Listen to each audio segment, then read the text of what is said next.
अनुचर लगभग जगरम भगवत भज चेत सुभग नर पिंगल सुयच प्रसर असरे झटपट मन तेज कपट न काल न तोरे सिर झपट कर। આપણે ગળપણમાં ભગવાનનું ભજન કરશું, ગળપણમાં ભગવાનના દર્શન કરશું તો શાસ્ત્રકારો લખે છે દ્રગ દ્રગ નહીં તેજ। જ્યારે દ્રગ એટલે કહેતા આંખ, બે આંખોમાં તેજ નહીં રહે। મોટી ઉંમર થી જાય પછી તેજ રે કરું દેખાય કરું ઓછું ઓછું દેખાય। એ પણ કે મોતિયા ઉતરાવે, ચશ્મા પહેરે, લેન્સ લગાડે ત્યારે માન થોડું થોડું દેખાય, પણ ગળપણ આવે એટલે આંખોમાંથી પ્રકાશ ધીમે ધીમે ઓછું થઈ જાય। દ્રગ દ્રગ નહીં તેજ દેહ જબ ડગમગ। અને આપણો આ શરીર આપણા હાથમાં નહીં રહે, લાખણીના ટેકા વગર આ શરીર ચાલે નહીં, યા પછી કોઈ હાથ પકડીને લઈ જનારું હોય તો ચાલે। દ્રગ દ્રગ નહીં તેજ દેહ જબ ડગમગ। જે આખો દેહ આપણો ડોલવા માંડશે, પગ પગ મગ મગ અલગ પરમ। તમે વિચારશો કે મારે આજે મંદિરમાં જઈને ભગવાનના દર્શન કરવા છે, પણ તમારું વિચારવું તમારું ધારું થશે નહીં। દ્રગ દ્રગ નહીં તેજ દેહ જબ ડગમગ પગ પગ મગ મગ અલગ પરમ। ચગ ચગ મુખ દંત, આ બહુ સરસ વાત આવી। ચગ ચગ મુખ દંત વચન જબ ખગ પગ। મોઢામાં દાંત નહીં હોય ને ત્યારે એટલા સ્વાદ આવશે, એટલો સ્વાદ જાગશે કે આ ખાઈ જાઉં, પેલો ખાઈ જાઉં, તેલો ખાઈ જાઉં। પણ દાંત નહીં હોય તો શું કરશો? ખવાશે? દળીઓ શું કહેવાય, ખીચડી ખાતે રહો ખાતે રહો। એક બાબા આખી જિંદગી ભજન નો કર્યું, ભગવાનને સમારે જન્મ લીધું, સમજણો થયો ત્યારથી ખાવા પાછળ એટલો દોડ્યો એટલો દોડ્યો એટલો દોડ્યો, ફેલપતુર પાસે એટલો દોડ્યો, ખાવા પીવા એને બહુ રુચિ, બહુ ખાધું। જે જે ફેમસ આઈટમ હતી, જે જે ગામની, જે જે નગરની, જે જે શહેરની બધી એને ખાઈ લીધી, ભજન કર્યું નહીં।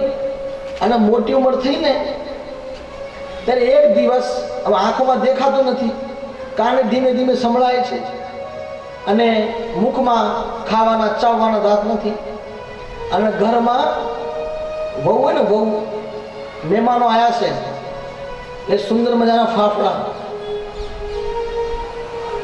બનાયા। હવે સહેજ સહેજ નાકમાં સુગંધ તો આવે ને, જો અંદર અંદર ખીચાય કરે। જો જ્યારે હું સાજો હતો, સરખો હતો, સારી રીતે બોલતો હતો, ખાતો હતો, પીતો હતો, ત્યારે તો આમાંથી કોઈ સારી રીતે પકવાન બનાવ્યા નહીં, કઈ બહાર ખાઈ લેજો। અને આજે મોઢામાં દાંત નથી ત્યારે આ સુંદર સુંદર સારા સારા ગાંઠિયા, પકવાન, સુંદર લાડવા બધું સરસ સરસ બનાવે છે। અને બહુ આટલું વિચાર કરતા હતા, એમાં બહુ જ ને ઘૂંઘટ, આંચળ, શું કહેવાય, नाच। ब्रह्मानंद स्वामी एक बार बहुत अच्छी बात की।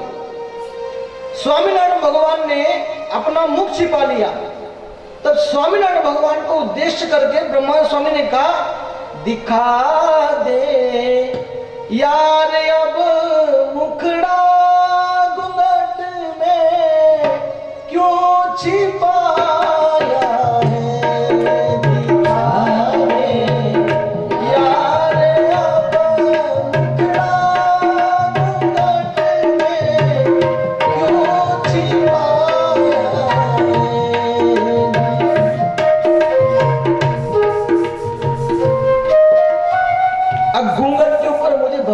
बात याद आई, ब्रह्मानंद स्वामी ने महाराज दर्शन करने आया हूं आपके, और आपने ऊपर केस ओढ़ लिया। उधर घूंघट कहलाता है, इधर लाज, लाज काटी बराबर। तो बहू वहां से निकली, लाज निकाल के, घूंघट निकाल के, और सुगंध आई।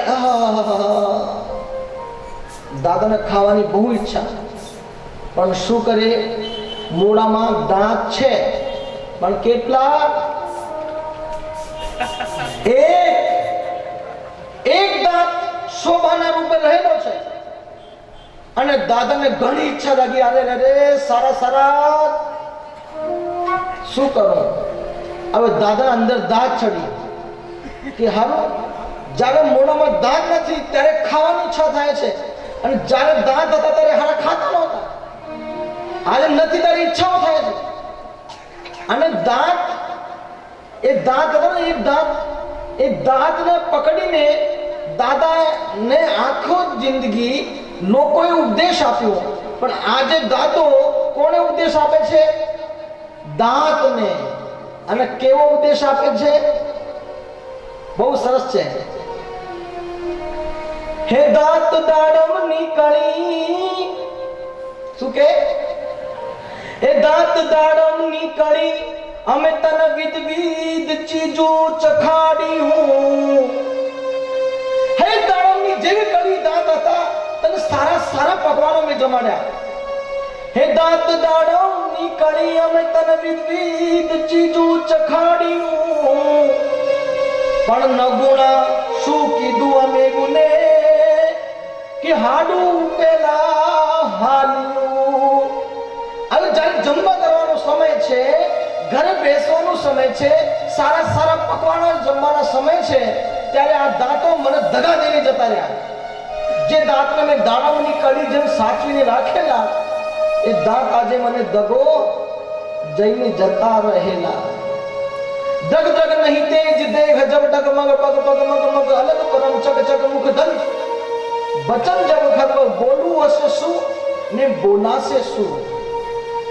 વચન જબ ખગ પગ જબ અનુચર લગ. જ્યારે આવી અવસ્થા થઈ જશે ને, આવી પરિસ્થિતિમાં ઘેરાઈ જશું, ત્યારે આપણી આજુબાજુમાં કોણ ફરવા મળશે? જમડાઓ. એક ભાઈ રેલવેના ટ્રેક ઉપર સૂઈ ગયેલો, આમ ટેસ્ટથી સૂતેલો. ઓલા રેલવે ટ્રેકર હોય ને, ચેક કરનારા હોય, જે ચેક કરનારા વચ્ચે વચ્ચે નાની નાની ગાડીઓ લઈને ટ્રેકર ઉપર ફરતા હોય છે, ટ્રેનના પાટાના ઉપર. એક ગાડી ચેક કરવા નીકળ્યો, ઓલો ભાઈ આરામથી લાંબો થઈ સૂતેલો. ઓલા ભાઈ કે તને ખબર નહીં હમણાં ટ્રેન આવશે, ચક્કી નાખશે, ઊભો થા. એ જવા દો, જવા દો, આ સંસારમાં કઈ રહેવા જેવું નથી, મને બસ મરી જવું. અરે ભલા માણસ, આવો મોમો મનુષ્ય દેહ ને વારી વારી મળતો નથી ને તું આને ટાળવા માંગે છે. કેમ ટાળવા માંગે છે? ચાલ ઊભો થા. ના ના ના ના, મસ મારે મરી જવું છે. ઓલા ઘણા સમજાયા, પણ પેલો સમજો નહીં. એટલે પેલા માણસો એમ થયું કે એના કરતા હાલો ભલે મળતો, આપણે શું, આપણે કહેવાનો ફરજ હતો, આપણે કીધું. પણ એમાંથી રેલવે ટ્રેકર હતા ને, ચેક કરનારા, એમાંથી એક ભાઈની નજર બાજુમાં એક પડીઓ હતો, પડીકો. એના ઉપર ગઈ. પડીકો શેનો છે? તમને ખબર નહીં હોય. इंडियन टाइम, भारतीय ट्रेन कभी निर्धारित समय पर नहीं आती, और अगर थोड़ी लेट हो गई तो क्या करूंगा? ये साथ में भावनगरी गांठिया લઈને આવ્યો છું. જો જમવા થાય ને એટલે મરવા પડે તો કોઈ જમવાનું મૂકતો નથી. ભાવનગરી ગાંઠિયા ખાવાય. પણ જીવવા એમાં રાજીના રેડ થઈને ભગવાનની ભક્તિ કરે છે ને પોતાના બાપુ એવલ બાપુને ઉપદેશ આપે છે. બાપુ, હમણાં થોડી વાર પણ કોઈને ખબર નથી કે ક્યારે આપણે મરી જઈએ. અને આવા ભગવાન જ્યારે મળ્યા હોય એ ભગવાનને પ્રાપ્ત કરી લેવામાં સાર છે. બીજું જગતના સંસારના સુખોમાં કઈ લેવા દેવું નથી. બાપુ, તમે મને મારી ભક્તિમાં વિક્ષેપ ના કરો. મારે ભગવાનને ભજન કરવું છે. ભગવાનને બેટા પણ મોટું મોર થાય ત્યારે કરાય. ત્યારે એક દિવસ જીવવા કે બાપા, તમને ખબર નહીં હોય પણ મારા ભગવાન મારી જોડે વાતો કરે છે. હું જે ભગવાનને ધરાવું છું, ભગવાન જમવા આવે છે. ભગવાન જોડે હું વાતો કરું, ભગવાન મારી એક એક વાત સાંભળે છે. ત્યારે એબલ બાપુને એમ થયું કે આ કેમ આવું કહે છે, મારે જોવું પડશે. અને એક દિવસ મેરે જીવન બાલ મુકુંદા, એક મુકુંદ, બાલ મુકુંદ એ નામની એક ભગવાનની મૂર્તિ આજે કેવો પડતો આવે. ઘણા લોકો બેઠા છે અને જીવવા સંધ્યાના સમયમાં ભગવાનની સેવા અર્ચના કરી અને સંધ્યા સમય જ્યારે ભગવાનને દૂધનો કટોરો ધરાવે ને, તે દૂધનો કટોરો બધા સામે ભગવાન ગટગટાવી ગયા. ત્યારે અત્યાર સુધી દીકરી પ્રત્યે મારવાનો ક્રોધનો આવેશ હતો અને આખા ભક્તો સમુદાય જીવવાના પગે લાગ્યા કે આ મોટી મુક્ત છે. અને આવા બાપુને પણ આજે અંતરથી થયું કે ઓહો, આવી મુક્ત, જેને ભગવાન વાતો કરે, જેનો ભગવાન ગ્રहण करे.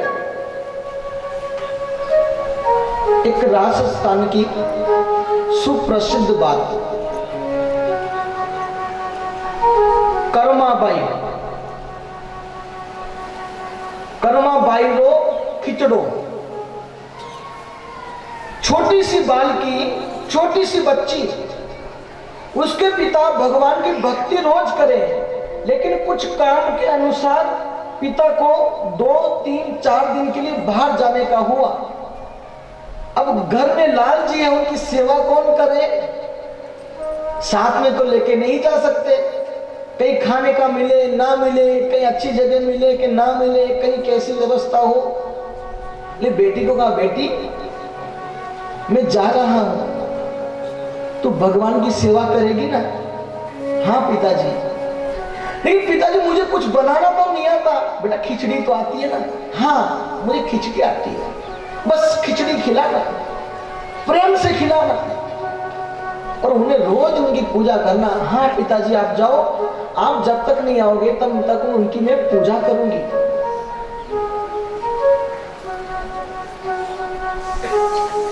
નાના બાળકો બહુ હોશિયાર હોય, કેમ કે હાવ નિર્મળ હોય, કોઈ પણ પ્રકારનો વિકાર એના અંતરમાં ફરતું ના હોય, એટલે ભગવાન ઝટ દઈને મિલી જાય. આજે આ कर्माबाई पिताजी जता रहा है और सुबह के समय उसने भगवान की पूजा की और भगवान की पूजा करके उसने खिचड़ी बनाई और खिचड़ी बना के सुंदर घी डाला, मक्खन डाला, सुंदर गुड़ रखा और भाजी रखी और भगवान के आगे जब थाली रखी ना तो भगवान के आगे हाथ जोड़ के प्रार्थना की कि हे मेरे गोपाल, हे मेरे ठाकुर, मैंने बड़े प्रेम से खिचड़ी बनाई है घी डाल के, आप प्रेम से ग्रहण कीजिए. आंखों बंद करके, आंख बंद करके बैठ गई. आधे घंटे बाद आंख खोली, खिचड़ी, घी, गुड़, भाजी सब यथावत स्थिति में थी. उसमें से एक भी कण कम नहीं हुआ था.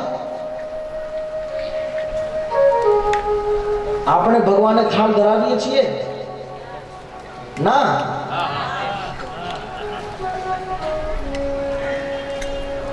તો ભગવાનના થાળમાં જોવા જેવું હોય. ઘણા લોકો એક રોટલી, થોડી દાળ, થોડું શાક ભાત મૂકે. ખબર છે એટલું કેમ મૂકે છે? કોઈને ખબર છે આટલું આટલું કેમ મૂકે? भगवान खाई ना जाए ना इतना बाटे. अरे भाव का भूखा भगवान नहीं, भोग का भूखा भगवान नहीं, वह तो भावना का भूखा है. अब एक या 10 रोटी रखोगे तो भी नहीं खाएगा, लेकिन बनाते बनाते समय आपकी भावना कैसी थी, वो भावना अगर पवित्र होगी तो उस भावना को उसमें से ग्रहण करते हैं. संतों ने दृष्टांत दिया, जैसे फूल होता है, गुलाब का फूल, माली जब उगाता है तो उस फूल में से भंवरा भी सुगंध लेता है. बराबर? फूल में सुगंध है, फूल में से भंवरा भी सुगंध लेता है और वही फूल तोड़ने में माली जब किसी को देता है तो वह मंदिर में लाता है. मंदिर में लाने के बाद पुजारी भगवान को अर्पण करता है और भगवान ग्रहण करते तो भगवान भी उसमें सुगंध लेते हैं. और वही प्रसादी का पुष्प जब किसी भक्त को देते हैं तो भक्त भी उसमें सुगंध लेता है. लेकिन फूल में से क्या फूल की सुगंध कम होती है? सूखने के बाद भी गुलाब के फूल में सुगंध रहती है. ठीक उसी प्रकार से जब हम घर में भगवान के लिए भोजन बनाते हैं तो ऐसी भावना रहनी चाहिए, ये भोजन में मेरे बच्चे के लिए नहीं, ये भोजन मेरी बेटी के लिए नहीं, ये मेरे भोजन मेरे बेटे के लिए नहीं, ये भोजन मेरे पति के लिए नहीं, लेकिन जो सबके पति हैं, जो सबके ईश्वर हैं, जो सबके पिता हैं, ऐसे परमेश्वर के लिए मैं भोजन बना रही हूँ और वो भगवान ग्रहण करेंगे, उसके बाद में मेरे बच्चों को, मेरी बच्चियों को, मेरे पति परमेश्वर को मैं दूंगी। लेकिन बनाते समय भावना कैसी? ये भोजन मैं भगवान के लिए बना रही हूं। ये ऐसी भावना रखोगे तो उसका जो गुण है ना वो निर्गुण हो जाएगा, उसमें कुछ दोष होगा तो भी नष्ट हो जाएगा। कर्मा भाई सुबह सुबह भगवान के आगे आधे घंटे थाल रखा, लेकिन भगवान ने भोजन ग्रहण नहीं किया। कर्मा भाई को पिता ने कहा था, बेटा भगवान लाल गोपाल को तू ये खिचड़ी खिलाना और भगवान बड़े प्रेम से ग्रहण करेंगे। पिता तो ऐसे बोल के चले गए, लेकिन बच्ची ने समझा कि भगवान पापा के हाथ से खाते ही होंगे, लेकिन आज मेरे हाथ से नहीं खा रहे, खिचड़ी अच्छी नहीं बनी।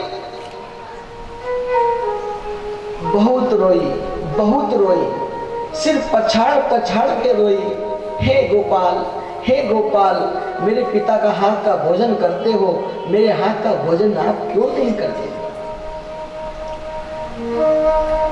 और फिर भाव के शब्दों को प्रकट करके कर्मा बाई ने गाया। मैं भी गाऊंगा राजस्थानी भाषा में।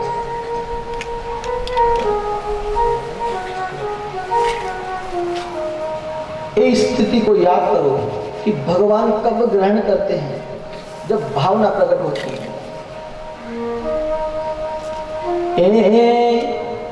थाड़ी भर कर लाई खींचड़ो, ऊपर गिरी बाट की, जीमो मारा शांगणी, जीमावे बेटी जाट की, जीमो मारा शांगणी, जीमावे बेटी जाट की, जीमो मारा शांगणी, जीमावे बेटी जाट की, थाली भर कर लाई खींचड़ो, ऊपर गिरी बाट की, जीमो मारा शांगणी, जीमावे बेटी जाट की, जीमो मारा शांगणी, जीमावे बेटी जाट की।